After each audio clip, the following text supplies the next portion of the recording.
Hi everyone, this is Angel Arts. It's been a few days since I started releasing my Let's Play for Hogwarts Legacy, and I'm going to prioritize things a bit by front-loading this video with the message to try to help some of you watching from completely wasting your time.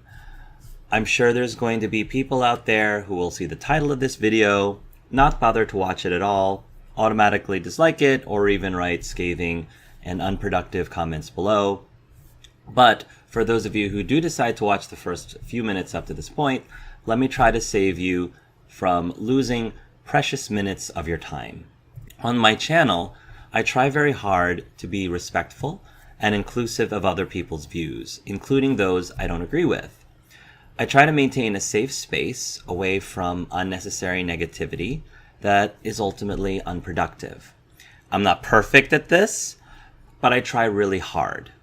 Therefore, if someone writes a comment that is directly attacking someone, those comments get deleted in order to maintain that safe space.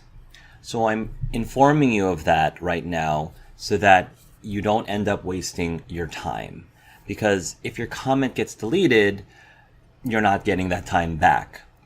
If you write a comment that is controversial, but you are respectful about it, the comment stays.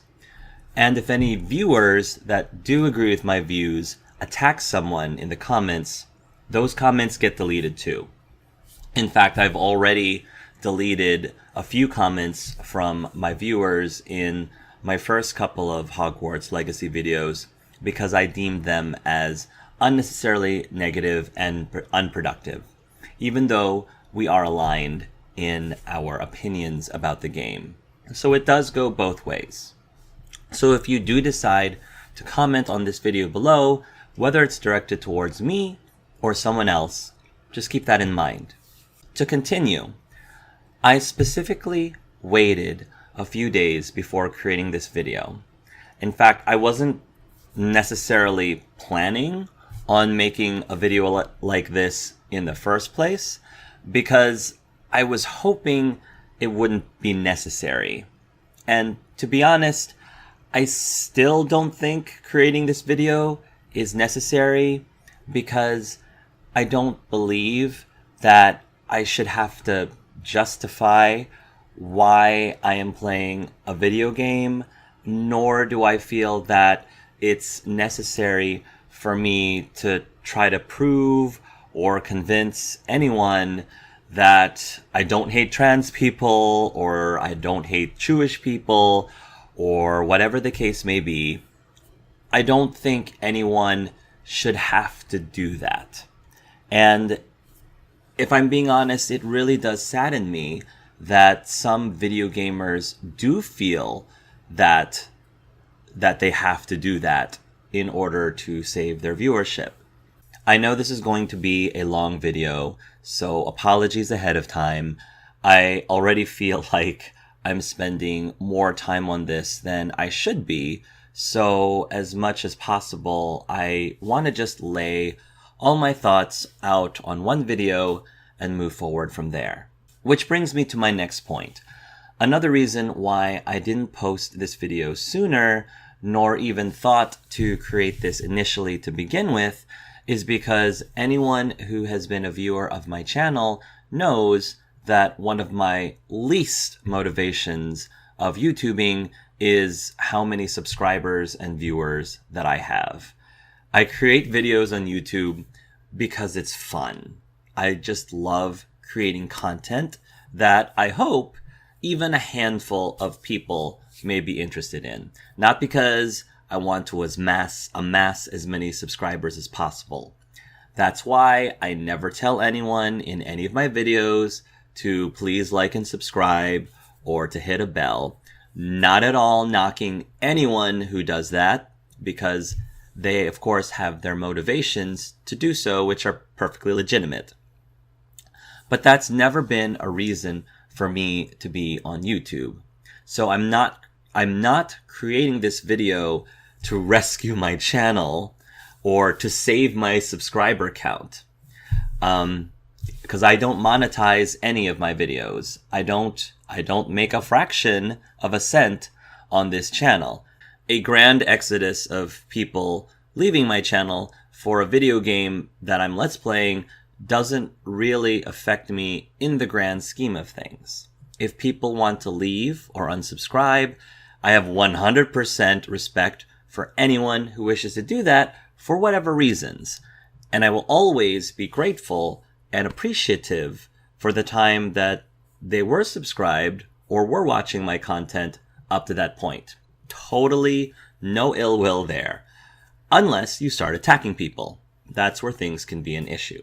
The other reason I waited to post this video is to allow for some time for you all to comment on those videos so I can first listen to all of your views and the points that you're making and thus respond accordingly.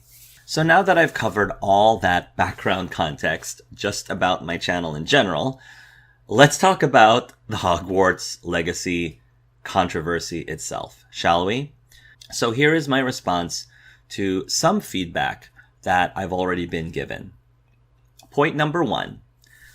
There are people who believe that anyone who plays Hogwarts Legacy hates trans people, hates Jewish people, etc. I don't believe that there are many people who are buying this game thinking, heck yeah, I'm giving Rowling all the money so she can continue to oppress the trans community.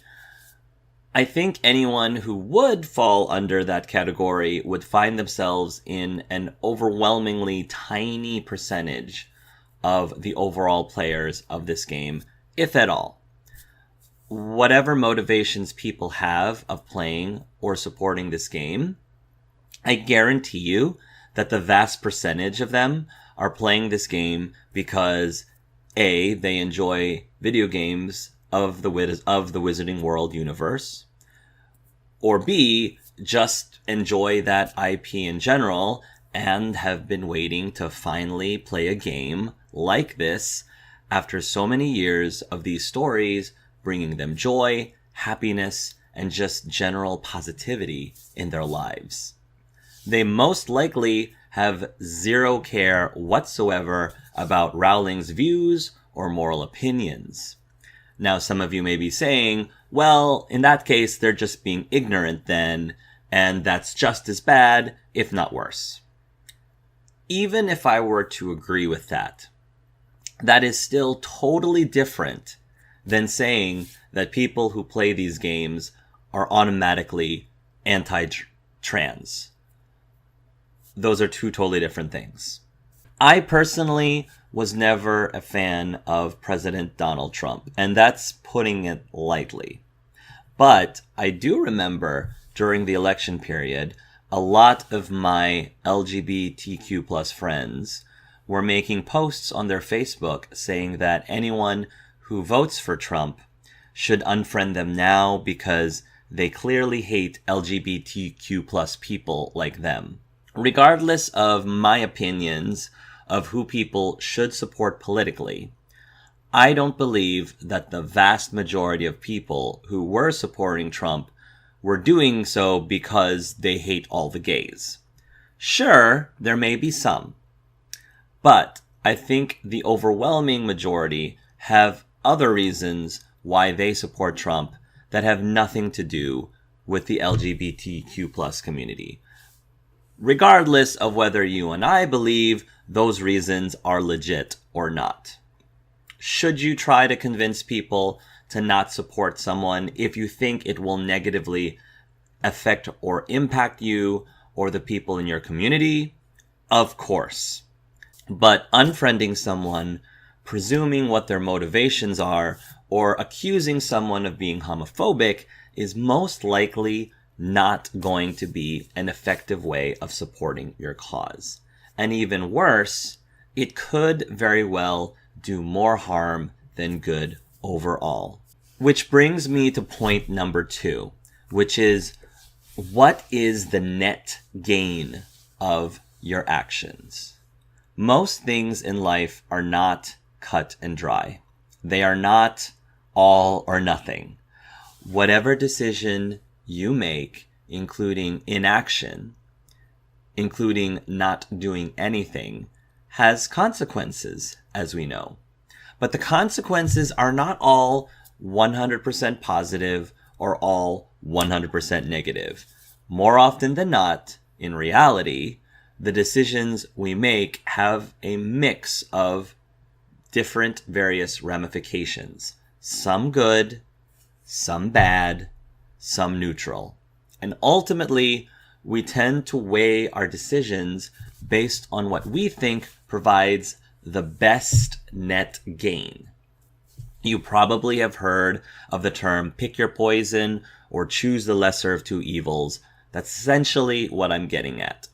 Hopefully, most of you know that J.K. Rowling has zero involvement with the production of Hogwarts Legacy. She is not directly profiting from this project. Now, I say directly because, yes, it is true that this is still her IP, and yes, if sales for this game is successful, it does ultimately ripple to a bump in her overall IP sales and marketing that she does benefit from.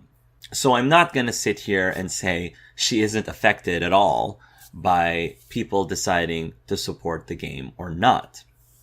But there are more things and more people affected by this project than just Rowling.